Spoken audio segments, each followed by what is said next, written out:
While Cliff was explaining limiting reality with matter and energy, a student said, "What's wrong with that?" Watch how Cliff answers him. Two guys, two brothers, with a drunk father, an alcoholic father. One goes on to become an alcoholic. The other says, "I'm never going to touch a drop of alcohol." You don't have to do what Dad modeled for you. Exactly. You don't have to do what your genetic makeup urges you to do. University of Arizona.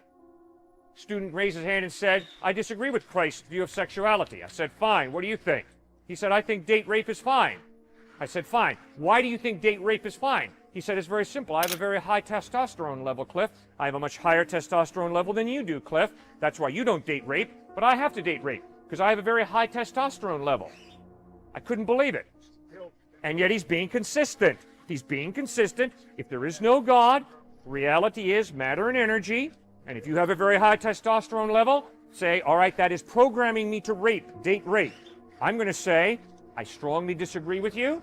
You might have a higher testosterone level than I do, but guess what? You still have a mind, a conscience, a free will, and you do not have to date rape. Therefore, if you do date rape, I'm going to seek to prosecute you and make sure that you are never in a position to date rape again. Because I hold you responsible.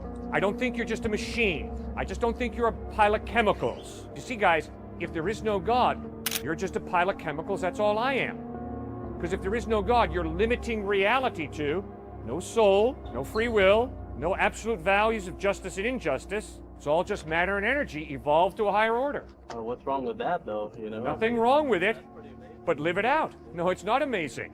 Because what it means is, if I feed him, I didn't choose to feed him. My chemicals made me. Or if I hit him, I didn't choose to hit him. There's no I. They're just chemical reactions.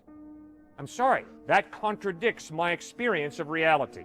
My experience of reality is, I'll tell you right now, this is my son right here. He's one of my 3 boys. I don't have to be a loving father. I can be a deadbeat dad. Okay? It's that simple. Now, if atheism is true, I don't choose to be a deadbeat dad. I don't choose to be a loving father. I just am. I just am my chemical reactions, the influences of my environment. Determinism wins the day.